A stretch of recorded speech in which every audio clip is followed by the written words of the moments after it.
Sindikat pengedar narkoba jaringan internasional ditangkap Polresta Tangerang. Satuan Reses Narkoba Polresta Tangerang membongkar sindikat pengedar narkoba jenis sabu seberat 43 kg dan ekstasi sebanyak 494 butir jaringan lintas provinsi lintas negara. Penangkapan sindikat besar narkoba oleh Satres Narkoba Polresta Tangerang yang dipimpin oleh Kasatres Narkoba Polresta Tangerang Kompol Gede Adi Sasmita. Tim Satres Narkoba Polresta Tangerang awalnya pada Senin 13 Juni menangkap tersangka DS, 27 tahun, di kontrakannya di Sukamulya, Kecamatan Cikupa, Kabupaten Tangerang. Dari sana, polisi melakukan pengembangan dan menangkap DM, 23 tahun, di kontrakan dekat dengan tersangka DS.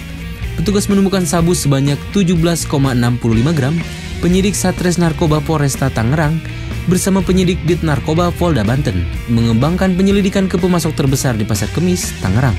Satres Narkoba Polresta Tangerang pada Sabtu 18 Juni dini hari menangkap MI, pengedar sabu terbesar di Pasar Kemis, dengan menyita 768,4 gram sabu yang dikemas dalam 8 bungkus plastik besar berwarna hitam. Tidak puas dengan penyitaan narkoba tersebut, penyidik kembali memburu bandar besar dari luar Banten pada Minggu 26 Juni di sekitar tol Cikampek, memberhentikan mobil yang dikemudikan BY, 54 tahun, menemukan 2 kardus berisi 20 bungkus narkoba dan 2 tas ransel berisi 20 bungkus narkoba pada mobil dengan kemasan plastik hitam dengan berat 40 kg.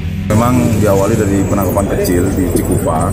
Kita menganalisa dari pengungkapan awal itu berawal dari tangkapan 0,25, kecil sekali awalnya, tapi karena kejelian daripada tim opsnal Polresta Tangerang kemudian mengumpulkan informasi, meyakini bahwa dari 0,25 ini bisa meningkat ke lebih besar. Walaupun belum ada keyakinan sedikit pun untuk bisa mengungkap sampai jumlah kiloan awalnya, tapi karena keyakinan itu dan juga ada sedikit petunjuk yang mengarah bisa mengangkat lebih besar, jadi anggota kemudian mulai mengembangkan lagi, memeriksa, kemudian mendalami sehingga bisa meningkat dan terus meningkat seperti itu. Jadi tidak ada informasi dari awal kalau ini adalah jaringan besar, itu tidak ada sama sekali. Yang jelas untuk sumber, mohon maaf kami belum bisa sampaikan karena sampai saat ini anggota tim opsnal kami lagi melaksanakan pengembangan dan juga berusaha untuk menangkap pelaku jaringan atasnya tentunya. Ya, yang jelas memang ini beda provinsi awal sumber barang, dan ada keyakinan kami bahwa sumber barang ini dari luar negeri, bukan produk lokal, karena di situ ada tanda-tanda yang mengindikasikan bahwa arahnya ke sana. Kemudian dari sana ada memang melewati jalur air tentunya, kemudian tembus sampai masuk ke Pulau Jawa melalui jalur darat seperti yang tadi dijelaskan Pak Kabid Humas. Kemudian dari sana masuk ke daerah tol, sehingga kami melakukan surveillance sempat di tol hampir 1 jam kita surveillance di tol sebelum mereka exit tol Bekasi Barat. Kemudian kami hentikan keluar daripada exit tol Bekasi Barat gitu.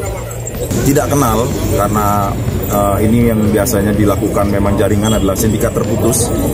Tapi karena memang kejelian, sekali lagi kejelian personil kita, jadi bisa mengidentifikasi satu persatu, baik orang, barang, kemudian jalur, kita mampu mengidentifikasi satu persatu. Hampir 2 bulan kita berjalan pengungkapan dari 0, sampai naik ke 43.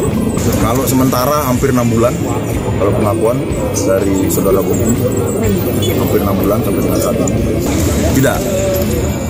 Walaupun tidak perdana, tapi dalam jumlah besar, tidak seluruhnya, tapi kalau kiloan kami yakini ada masuk, tapi untuk pastinya berapa besar jumlahnya kami belum bisa memastikan, tapi yang jelas untuk di atas 1 kilo ada masuk ke Banten.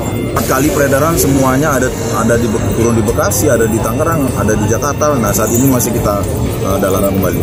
Saat bersamaan dengan penangkapan BY, penyidik melakukan penangkapan tersangka RB, 26 tahun, dan yang berboncengan dengan AD, 28 tahun.